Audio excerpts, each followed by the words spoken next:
歡迎收睇寵物健康你要知，我係 Dr. Jenny， 呢個係小雲。我哋今日講嘅題目咧係要如何辨認同埋應對癲癇症嘅。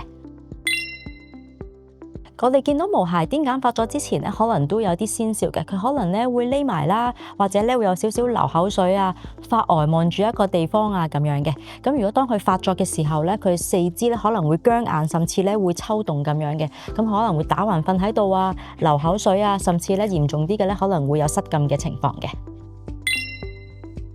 癲癇咧有分原發性咧或者係次發性嘅。咁原發性咧就係可能係小動物咧年紀比較細啲啦，天生咧遺傳咧有呢個問題嘅。次發性咧就係有一啲誘因咧導致佢會有呢個癲癇嘅情況。咁可能出現喺一啲比較年紀大嘅動物啦，例如佢可能有肝病啊、腎病啊，甚至可能有中毒嘅情況啊，血糖過低啊，或者離子唔平衡咁樣都會誘發呢個癲癇嘅。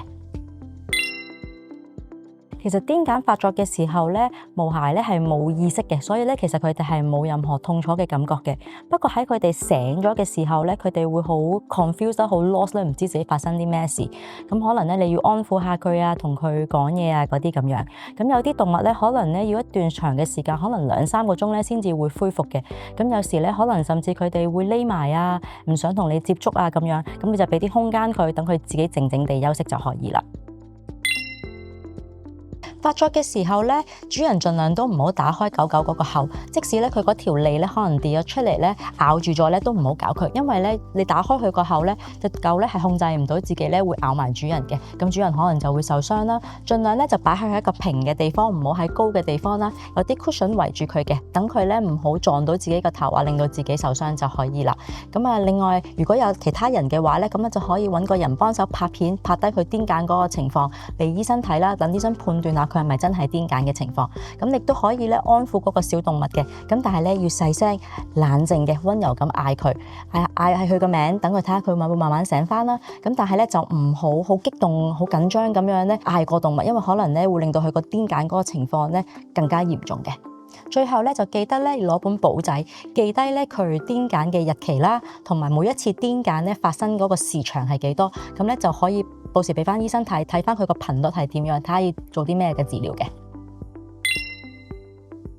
癲癇咧就基本上其實冇得預防嘅，咁治療方法咧就視乎咧佢係咩原因啦。如果佢係原發性嘅癲癇咧，即係可能小動物從小就有癲癇嘅情況啊，係一啲遺傳嘅問題啊，咁咧就可能要長期食一啲藥咧去控制佢嗰個癲癇嘅情況嘅。咁如果係一啲其他誘因而導致嘅癲癇嘅情況咧，例如可能肝病啊、腎病啊嗰啲咧，甚至離子唔平衡啊，或者咧血糖低嘅情況咧，咁就可能咧要處理翻嗰啲情況，咁可能癲癇咧之後就唔會再發生㗎啦。亦都有啲癲癇咧，可能只係一次性或者係季節性先至會發生嘅，咁樣咧都未必一定要需要食藥去處理嘅。咁除此之外咧，我哋中醫同埋針灸咧都可以攞嚟醫治癲癇嘅情況嘅。